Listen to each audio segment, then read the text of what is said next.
और संविधान दिवस के अवसर पर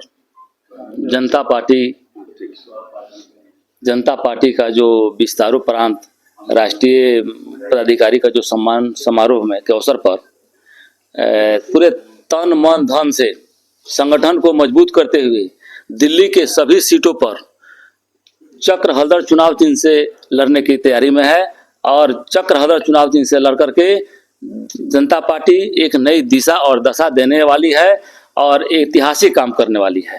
हमारे पदाधिकारी में RS बाली जो राष्ट्रीय उपाध्यक्ष के रूप में है, ये कई एक बार जेल गए हुए हैं, जेपी आंदोलन में कई एक बार जेल गए हुए हैं।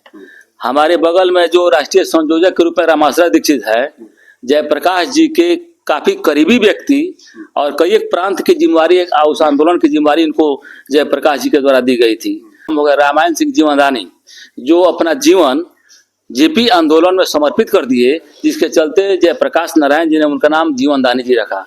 ऐसे व्यक्ति लोग हैं जो काफी उम्र दराज है, जेपी सेनानी है और काफी इनकी परिपक्वता से जनता पार्टी संगठित होकर के आगे की रणनीति तैयार करके और संगठन को मजबूत करते हुए दिल्ली ही नहीं, दिल्ली के आगे बिहार विधानसभा की चुनाव की तैयारी और अन्य प्रांतों की तैयारी करने जा रही है। जनता पार्टी ऐतिहासिक पार्टी है।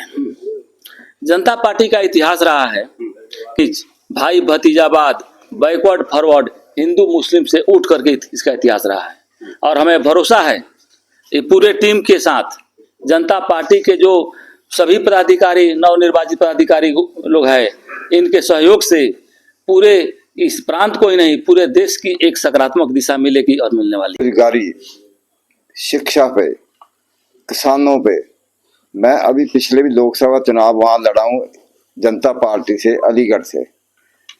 थोड़ा सा उसमें ये हमारा जो चिन्ह है उसकी वजह से कोर्ट में केस है तो मैं रह गया। मैंने शुरुआत कर रखी है पहले। अब दिल्ली की सारी सीटों पे हम अपने कैंडिडेट खड़े करेंगे, अच्छे कैंडिडेट खड़े करेंगे, ईमानदार कैंडिडेट खड़े करेंगे। बाकी तो लंबा चौड़ा भाषण नहीं।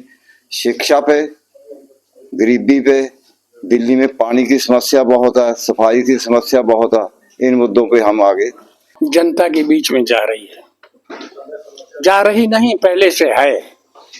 और इसमें से जितना अखोर बखोर था, गंदगी थी, छट गई। जो शासन से चिपकने वाली थी चिपक गई, अपना अपना काम कर लिया और करते हैं। मैंने पुनः जयप्रकाश के रास्ते पे चल करके नए रूप से जनता को जागृत करने का उद्देश्य बनाया है। हम जनता को जगाएंगे। बेईमानी, बेरोजगार, भ्रष्टाचार, अन्याय, शिक्षा, चिकित्सा, न्याय के प्रति हम वफादार रहेंगे और सबको समान अधिकार देने का प्रयास करेंगे। तो मुद्दों को लेके चलेंगे। हाँ। जो भी मुद्दे होंगे, जो हमारा एजेंडा तय करेगा, जो मुद्दा क्रूशियल मुद्दा होगा, उस क्रूशियल मुद्दे पर और उस इशूज पे जो है जनता पार्टी कार्य करेगी और वही एजेंडा में डाला जाएगा। दूसरी बात चुनाव की है, तो चुनाव में जब हम आएंगे और जब हमारी सहभागिता चुनाव की होगी तो जनता पार्टी जिस उद्देश्य के लिए बनाई गई थी, जिस ज्वलंत और समस्याओं के लिए बनाई गई थी, इन सारी सिद्धांतों को मूल रूप से निहित करके जो है हमारी जनता पार्टी जो है वो समाज में जाएगी और वही जो उनका उद्देश्य है जनता पार्टी का, जो सिद्धांत है, उस सिद्धांत के तहत जो है कार्य करेगी।